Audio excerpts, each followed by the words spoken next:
Benazir Bhutto. Page number 9.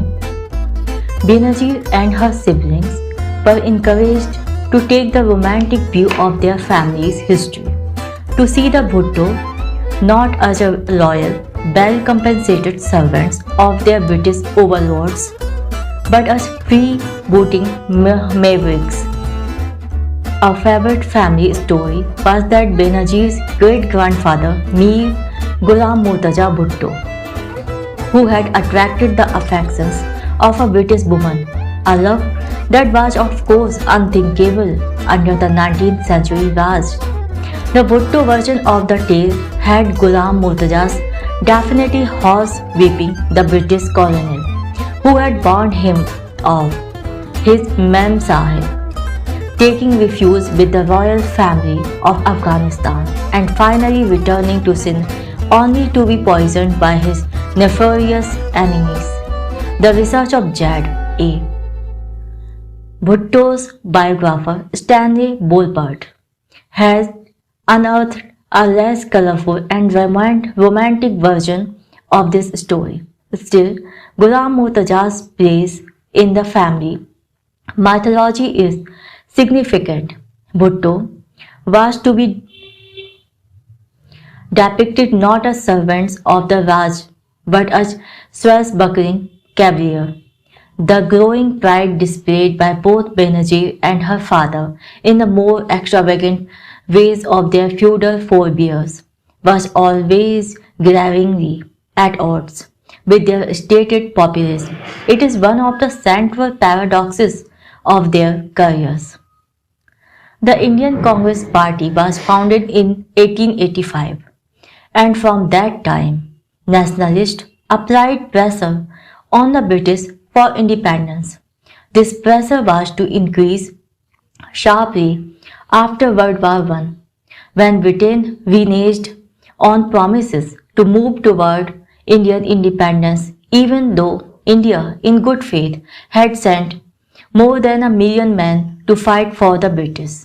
Between the wars, a measure of self-government began to be accorded the subjects of the Raj, though the authorities attempted to control the subcontinent by recruiting the hereditary landowners known as jamidars or bedouins into the civil service, the police and political arena, rewarding them for loyalty and cooperation.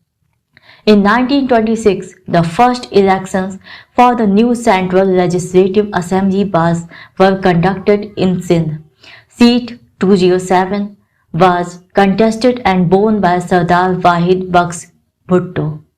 From that time through independence, the creation of Pakistan and beyond Seat 207 would belong to the Bhuttos, an indication of the tight hold on power that feudal landlords have maintained right into the 21st century.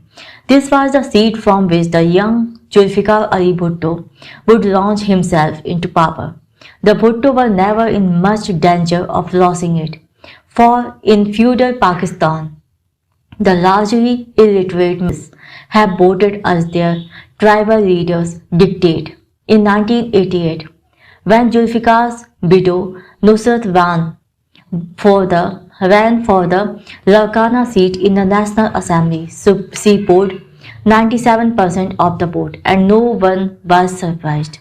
The tempestuous and colorful Ghulam Murtaza had a son, Shah Nawaz, who would work closely with the British as the Indian subcontinent moved slowly and painfully toward independence. In 1920s, Shah Nawaz won the one seat allotted to Sindh on the Imperial Legislative Council at Delhi and began presiding over the district board and Central Cooperative Bank of Larkana.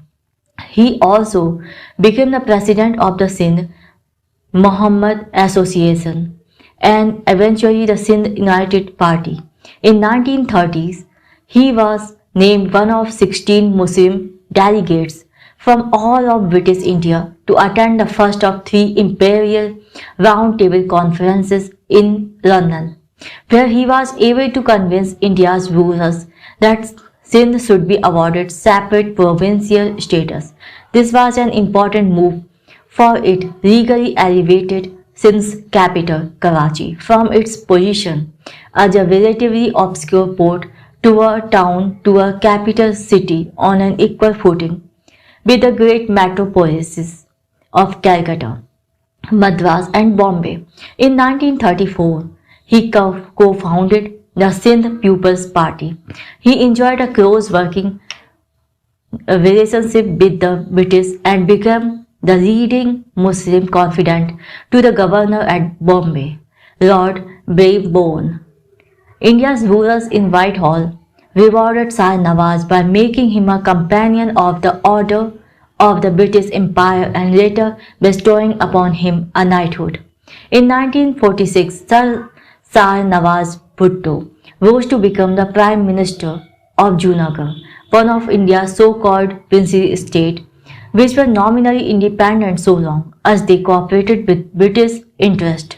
It was a key moment in subcontinental history, as independence and partition of the country into the new states of India and Pakistan approach slated for mid-1947. The problem of what to do with the princely states became pressing. The ultimate decision was that each prince should decide which country his state would adhere to. Sir Shah Nawaz was instrumental in persuading his employer, the Nawab of Junagadh, to opt for Pakistan. As the countdown to independence proceeded, August 14 for Pakistan, the next day for India, and the borders of the new countries were hastily drawn up by Sir Cyril Radcliffe, a British civil servant who had no previous knowledge of the subcontinent and was armed with out-of-date and inadequate maps. Panic and chaos ensued. The tragic story of partition, during which 12.5 million people were displaced and at least a million, perhaps many more, killed in ethnic violence by both Hindus and Muslims, is well known. Things went no more smoothly in Junagadh than elsewhere. When the time came, Indian troops seized the state and the Nawab fled into exile. Sir Shah Nawaz's grand plan had failed, but his career was nonetheless impressive. As Zulfikar Ali Bhutto's biographer Stanley Bolbert wrote, no opportunity for early political advancement eluded Shah Nawaz. He was careful to seize any advantage for his family's fast-rising fortune and never forgot his loyalty, almost as great as that premier loyalty to the Bhutto family, to his vision and its pupil. He made a powerful mentor for his brilliant and ambitious son and indirectly for his granddaughter Benazir. For all his angry suggestion, Sir Shah Nawaz maintained a traditional Muslim family life. The custom among the great Muslim Bedouin clans was for sons and daughters to marry cousins so as to keep land and property in the family.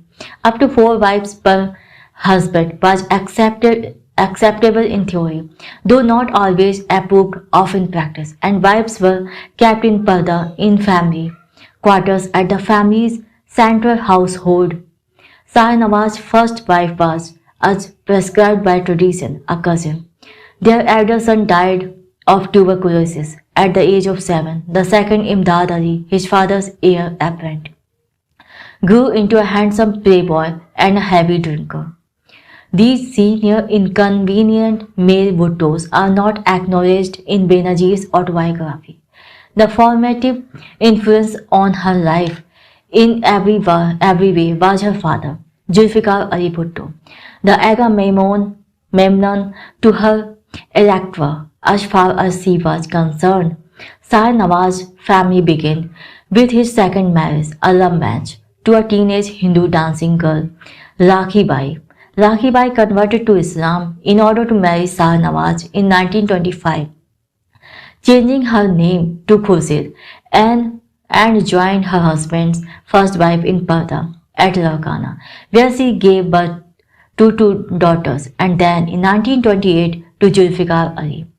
Julfi Bhutto would spend much of his childhood in Bombay, where his father was summoned in 1934 to join the cabinet of the colonial governor, Lord Brabourne.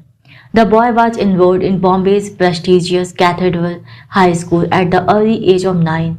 4 years later, he, like his father before him, was required by his parents to contract a feudal marriage to a Bhutto cousin. Serene was 8 or 9 years older than the 13-year-old Julfi.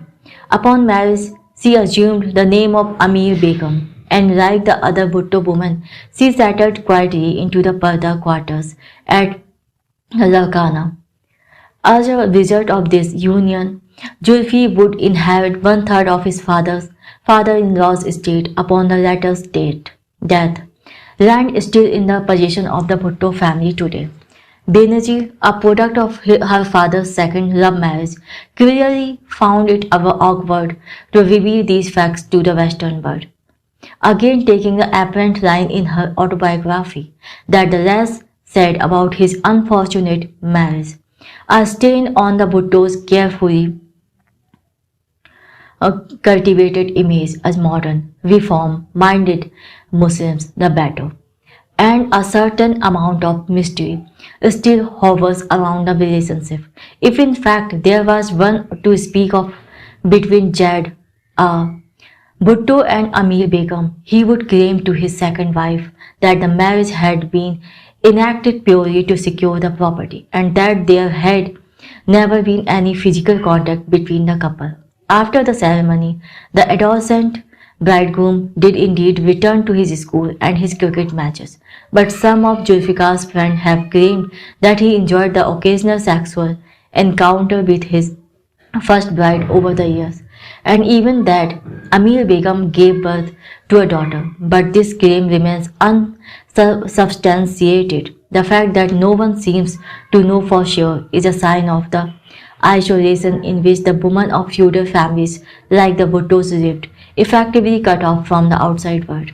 In the meantime, Julfi went on with his schooling. Sarsar Nawaz had not finished secondary school. Most feudal families of his era had seen no need for their sons, who would be large-scale landowners, to waste their time on education.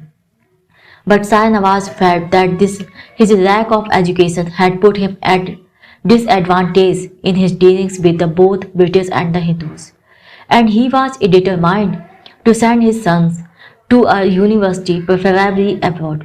Julfi was undeniably brilliant but careless and Mercurian.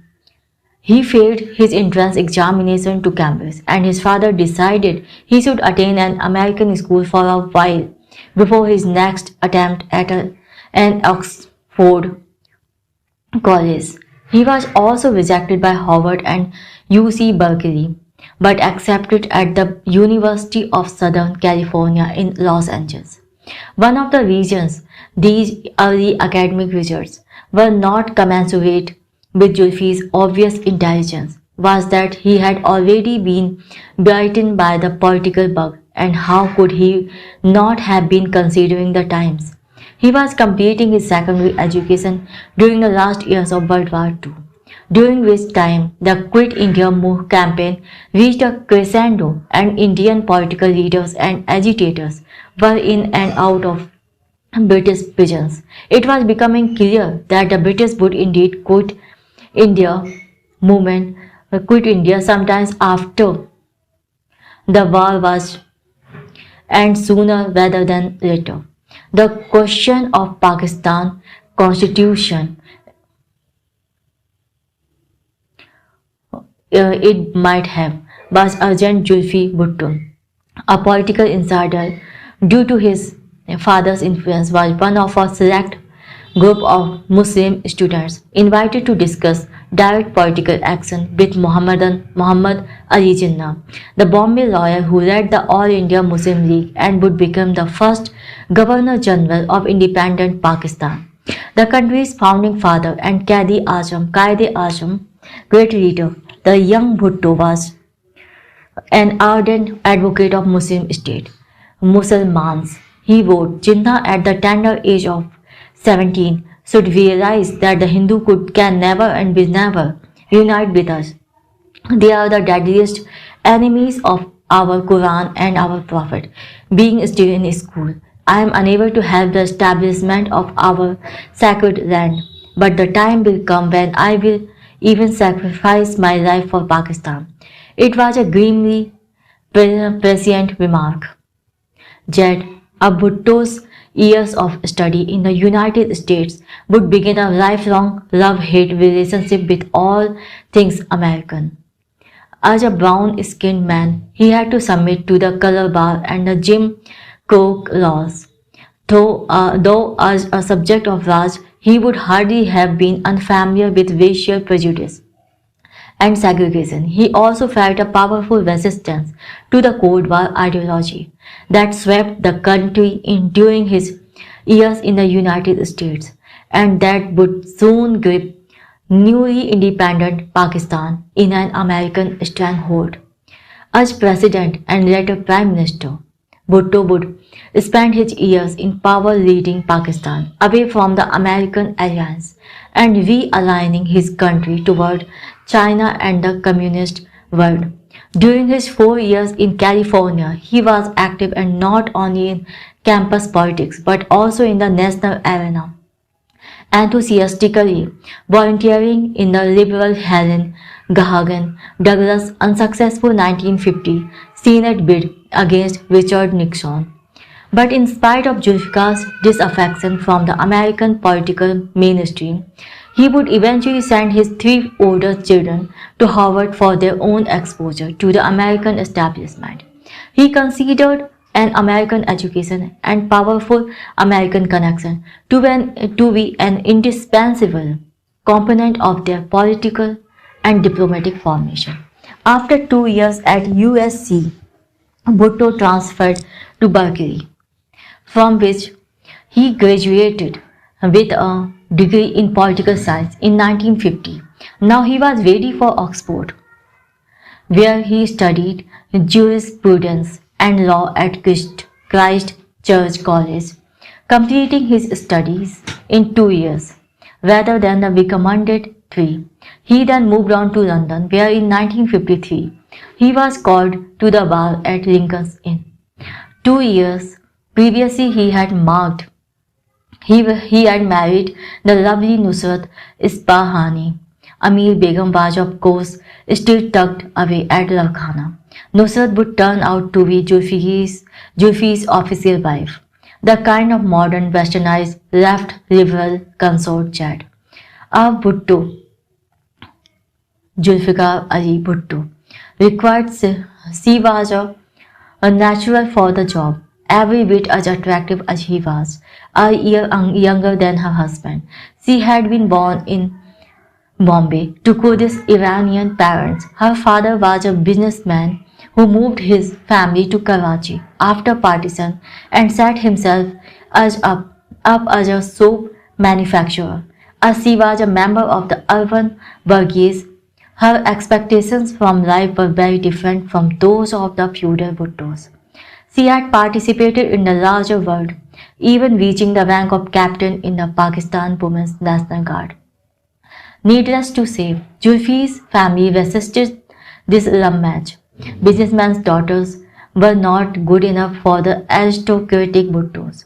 On top of that, Nusrat Baja Siti, Julfi reminded his father that he himself had married a Hindu and from a social class considerably below that of Nusrat. Undeterred by parental resistance, he married her on September 8, 1951. She immediately proved herself a political asset. They made a striking pair, she with her classical beauty and elegance, he with the beginnings of the charisma for which he would soon become legendary. His energy, charm, and overweening self-confidence were heightened by an artist's attention to personal style. There is a British Commonwealth counterpart to the American limousine liberal that might well be called the Say Row Socialist and Zulfikar, like his mentor Muhammad Ali Jinnah, before him, was one of its prototype. With his bespoke suits, Turnbull and Esser shirts, Cuban cigars, Scotch whiskey, and the inevitable whip of Salimar Cologne, Zulfikar Ali Bhutto indicated his wealth, his good taste, and a certain vacuous glamour. In later years, he would done a Mao cap at political rallies, but this was a mere prop. The Civil War persona was the one he revealed in, that one that came the closest to projecting the real man. In her autobiography, Banerjee claimed that after her parents' marriage, Nusrat entered Parda for a time with the other Bhutto woman. But this appears to have been a fabrication. In actuality, according to Walpert's careful research, the newlyweds proceeded just days after their Karachi wedding to Istanbul, Rome, and then London, where they stayed in a suite at the Dorchester and enjoyed a performance of South Pacific. They then settled between Oxford and London while Julfi completed his studies and began his legal apprenticeship. It was not until Nusrat was ready to become a mother that she returned to Karachi while her husband stayed in London. Why might Benazir have come up with the story that her mother entered Parda? Her 1988 autobiography, augmented in 2007, shortly before her death, is preeminently a political performance written at the very moment of her rise to power for a Western readership, with a clear agenda of seducing Western opinion and opinion maker. In England, it was entitled Daughter of the East. In America, Daughter of Destiny. And the subtle reasoning behind the differentiation of the two audiences is a political choice in its own right. One of the images Banerjee was trying to project was that of the groundbreaker, the shatterer of ancient prejudices and outmoded traditions, a liberated, enlightened woman. If her mother was revealed as having been liberated and enlightened a generation earlier than she was, it would detract considerably from Banerjee's own status as the great breaker of gender barriers. Another dubious claim of Banerjee is that her mother initially made her wear a burqa when she reached adolescence. According to Banerjee's account, Nusrat told her, albeit with reluctance, that she was no longer a child and produced the burqa from her bag and draped it over her. Later that evening, her father ruled that she did not need to bear it. Again, this story rings false. Why would Nusrat, who did not bear the burqa herself, decide that her daughter should do so? Again, Bath Banerjee is simply trying to present herself as a first in this case, the first Bhutto woman to escape the veil. In any event, there is no evidence of that Nusrat entered Parda. She was living in Karachi when Banerjee, immediately nicknamed Pinky due to her rosy color, arrived on June 21, 1953. Anglicized pet names like Pinky are not common among the daughters of Pakistan's ruling class. The heroine of Moni Morrison's 2008 satirical novel Diary of a Social Butterfly has girlfriends with monikers like Flopsy, Furry, and Twinkle, not to mention as Auntie Pussy. At the time of his elder child's birth, Zulfikar was still in England. He would not meet her until 6 months later. Years later, Banerjee Bhutto claimed that her father had named her his political heir, but there is no evidence whatever for this assertion aside from her own word for it and others in her family, including her mother, Nusrat, have haughtily denied it. And indeed, it would have been an eccentric choice for the father of two sons in an overwhelmingly patriarchal family. What is true is that there appears to have been a special bond between father and daughter. The two had much in common: strength, charisma, political instinct, and the courage, part and parcel of their arrogance, that was so characteristic of the both. Benazir, the name means without flaw, was soon followed by three siblings, Mir Murtaza in 1954, Sanam in 1957, and Shah Nawaz in 1958. Their father was moving quickly up the ladder, both politically and financially. One dramatic change to this status came when his playboy half-brother Imdad Ali died of cirrhosis of the liver in 1953. So that when Shah Nawaz in turn died in 1957, Julfi inherited all of his. In addition to the land Amir Begum had brought to him, he was now an extremely wealthy man. At the same period, he was entering the political arena, writing opinion pieces, and inserting himself into the national discussion about the changes that were going on at the top of Pakistani politics. Jinnah, the Qaid-e-Azam, had died in 1948, only a year after Pakistan came into existence. 3 years later, his successor, Liaquat Ali Khan, was assassinated in Rawalpindi. Many have blamed Pakistan's subsequent instability, its carrying course between military and nominally democratic rule, on the fact that the new nation lost its founding father so quickly. In neighboring India, where Jawaharlal Nehru was Prime Minister from independence until his death in 1964, a total of 17 years, there was time for organic change to occur. But others have blamed Jinnah himself for the failure and the Muslim League he led. Tariq Ali, one of the most clear-sighted commentators on Pakistan history and politics and on the Bhutto family as well, had presented this case in rather brutal terms. Largely a stranger to the present province of West Pakistan, Jinnah simply confirmed the provincial landlords and feudalists in power as the representative of his party there. The result was that the ruling elite in Pakistan never possessed a reliable political party capable of controlling the masses. The Muslim League soon became a clutch of corrupt and quarrelsome seekers who discredited it permanently. Pakistan was thus, from the outset, firmly dominated by its civilian bureaucracy and the army, both of which had faithfully served the British. The top echelon of each were composed of an exclusive English-educated elite. In the first decade after partition, the civilian bureaucracy exercised political paramountcy in Pakistan. The CSP, Civil Service of Pakistan, comprised a closed oligarchy of 500 functionaries commanding the state. Indeed, the two masterful heads of state of this period, Ghulam Muhammad 1951-55 and Iskandar Mirza 1955-58, were co-opted directly from its rank.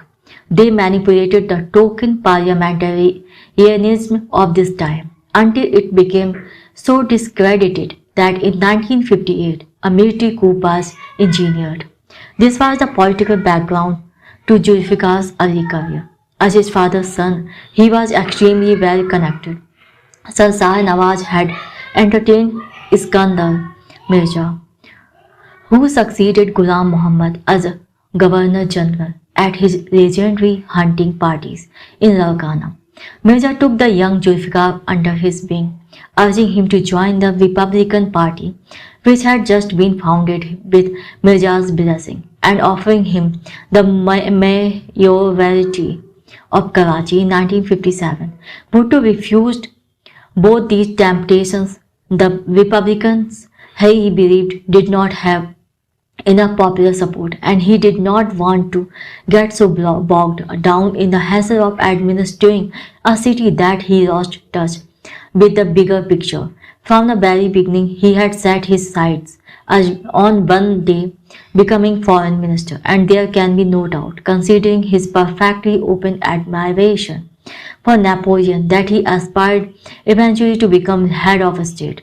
The decline of the Muslim League throughout the 1950s depressed him, though it would not be until a decade later that he would go on to confound a new party.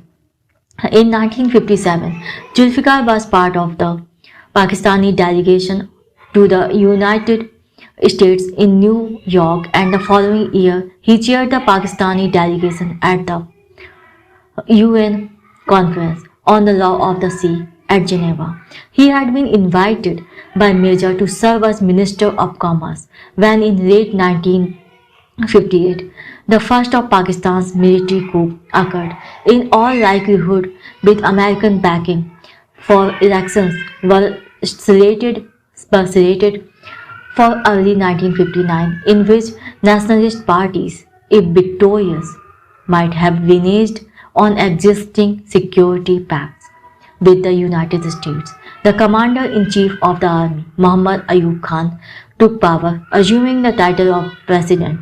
Ayub, like most of the army's upper echelon during Pakistan's first decade, was highly anglicized, according to Tariq Ali, a jovial Sandhurst trained officer, secular in outlook, fond of the odd drink, and used to obeying orders. The orders presumably were now coming from Washington, and indeed Pakistan had been a key member of SEATO, the Southeast Asia Treaty Organization, since 1954. Ayub decided to retain Mirza's newly sworn in cabinet, so Zulfikar continued as Minister of Commerce, later acquiring several more portfolios, information and broadcasting, basic democracies, tourist minorities. He became a first bulwark of Ayub's regime, helping a military dictator to organize a referendum in 1960 that would give a mandate for his next 5 years in power and to draft the new constitution of 1962. And that ended martial law. Ayub, though a military dictator, was a reformer and a secularist. He enacted Pakistan's first significant land reforms, removed the word Islamic from the official name of the republic, passed laws that made religious laws subservient to secular ones, promoted family planning, and discouraged the wearing of the burqa. In the meantime, Benazir was taking the first steps on the educational path that her father had mapped out for her and her siblings. In our house, education was top priority. She wrote like his father before him. My father wanted to make examples out of us, the next generation of educated and progressive Pakistanis.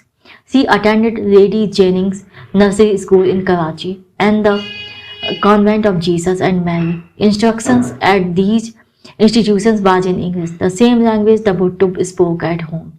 Another example of upper-class Pakistani disconnection from the life of the masses.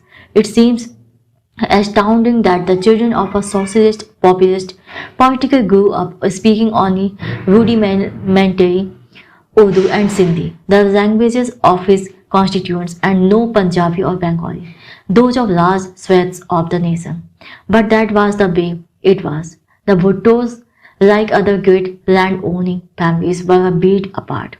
Benazir presented the early years of Bhutto family life as an ideal, but this was very far from being the case. Zulfikar was proprietary toward his wife, but had no intention of curtailing the sex life he felt was his due as alpha male.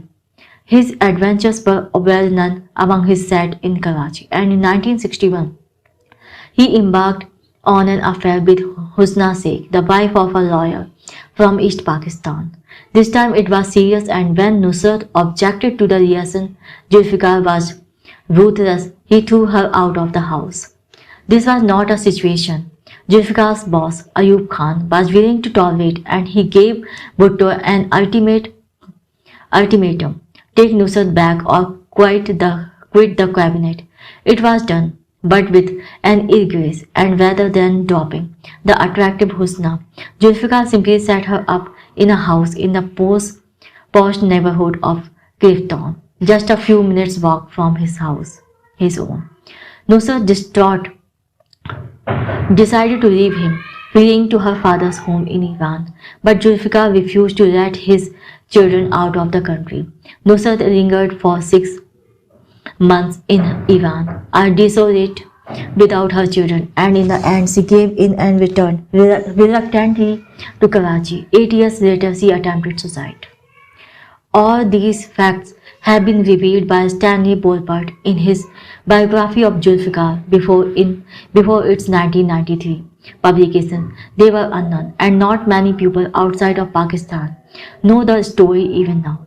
Benazir steadfastly ignored not only her father's minor peccadillos but this major one as well, and her writings make no mention of Husna Sheikh or indeed of any breach in the Bhutto family's flawless facade. Her decision to whitewash her family's history so drastically must surely have been both personal and political.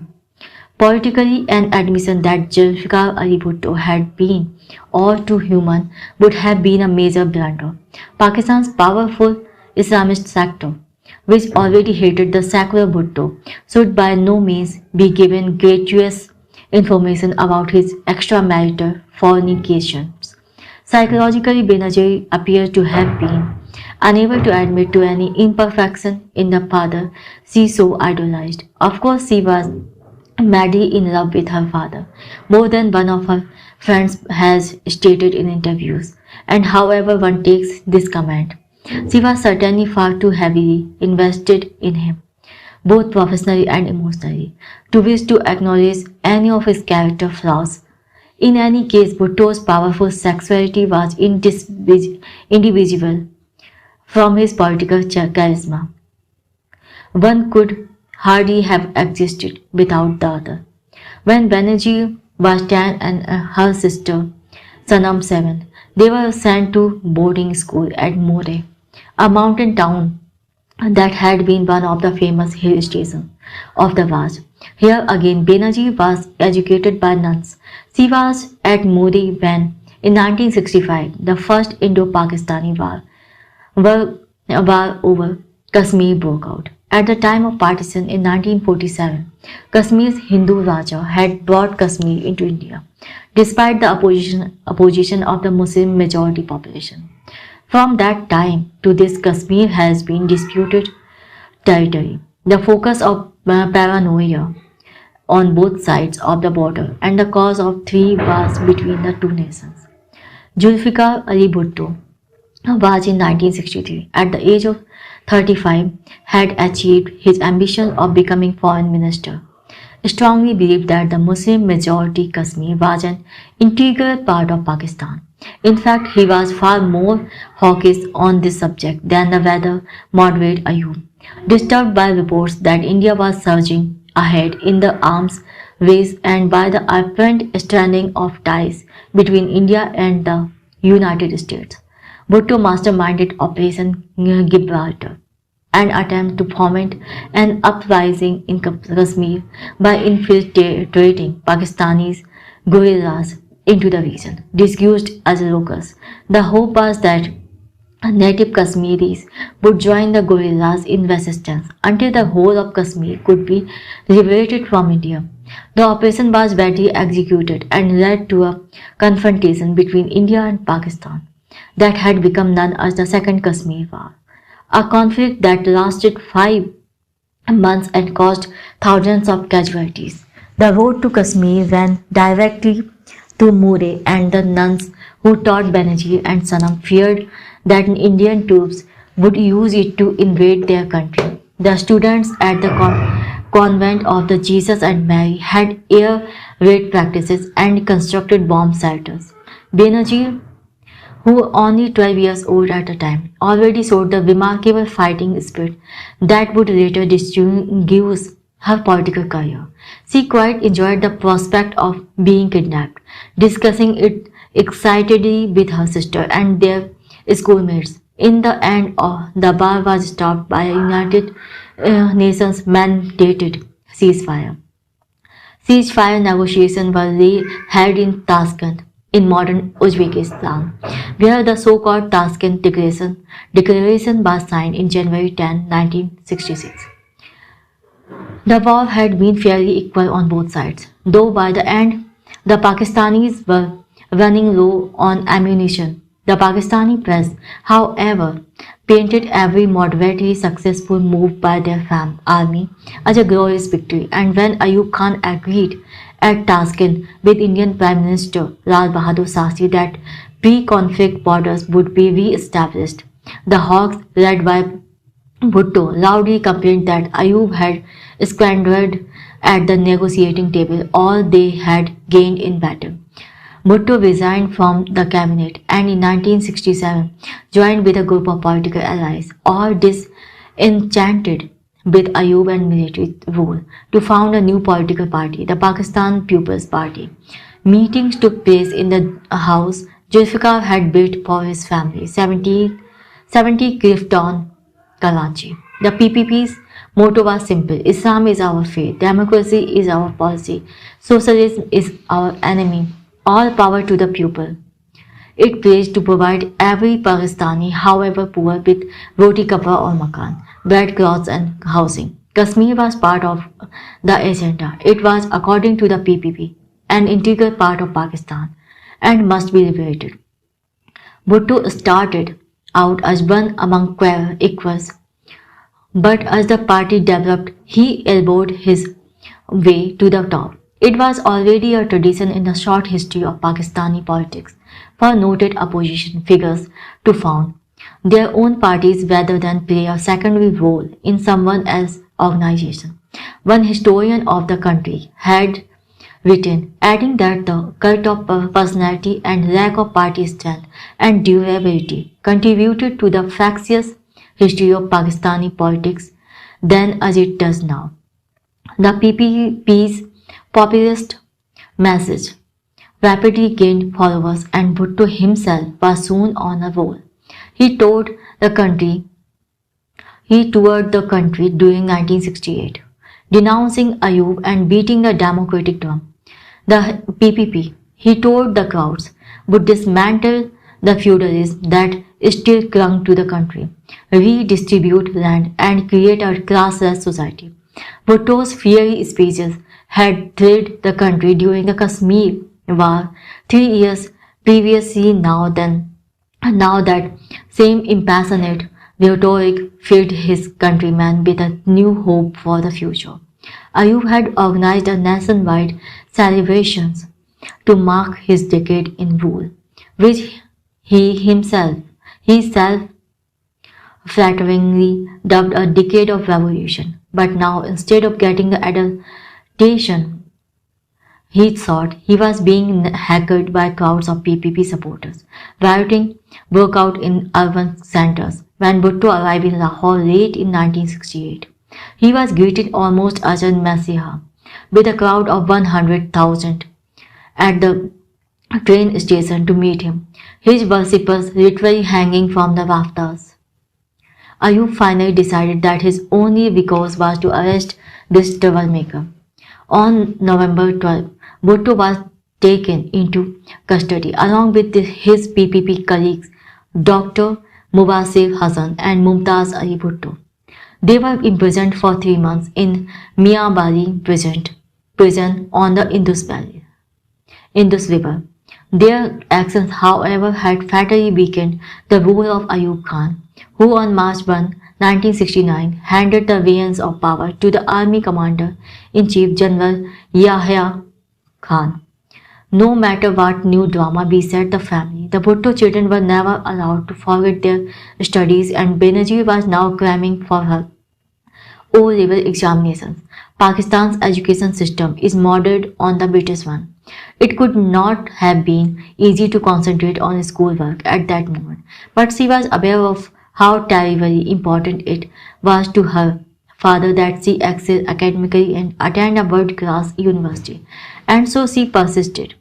Zulfikar's plan was for her to attend Radcliffe College at Harvard for a BA degree, then go to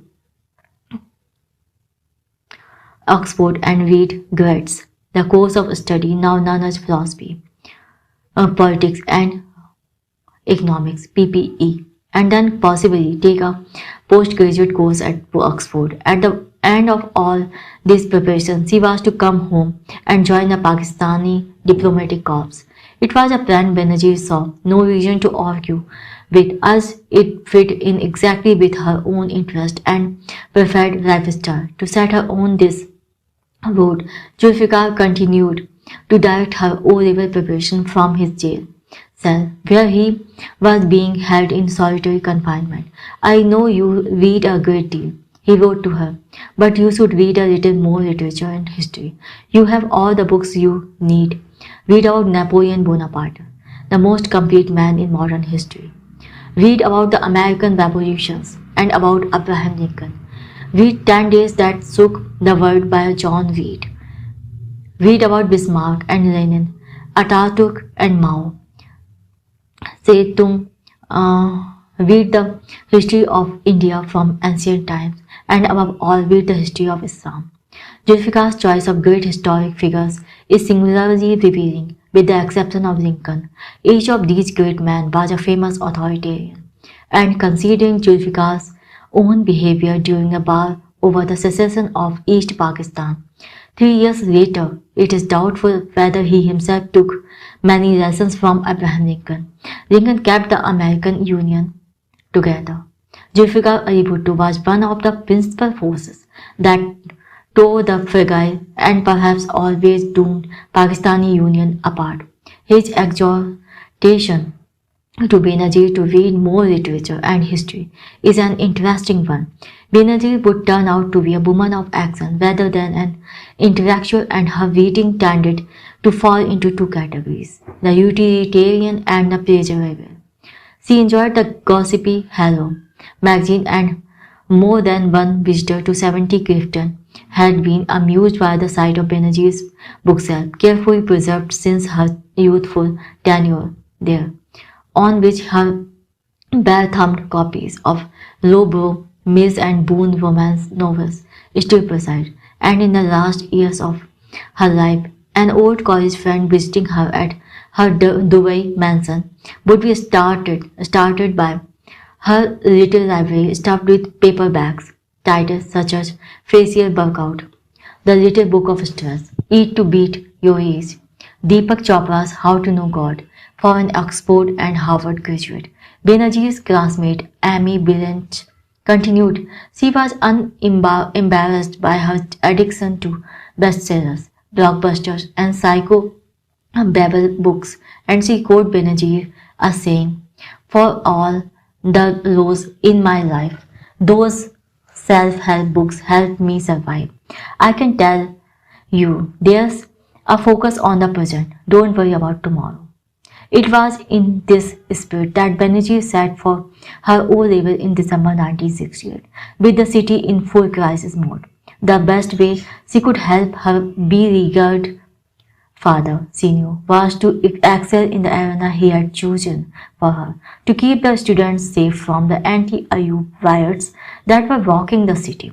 The exams were administered in the Vatican embassy, in a secure neighborhood, not far from her home. She did well in the test, and Zulfikar determined she would begin at Radcliffe in the fall. As she was only 16, however, the powers that be at Radcliffe decreed that she would wait another year. This was just not enough for Zulfikar, who, from his prison cell and now on a hunger strike, contacted his friend John Kenneth Galbraith, the economist who had been US ambassador to India and was now a professor at Harvard. The necessary strings were pulled, and Benazir's admission was clear. Again, that resemblance to the Kennedy family. Zulfikar micromanaged his children's education and progress through life as assiduously as Joseph P. Kennedy had done, or at least he did until his premature downfall. Thank you very much for listening. Have a nice day.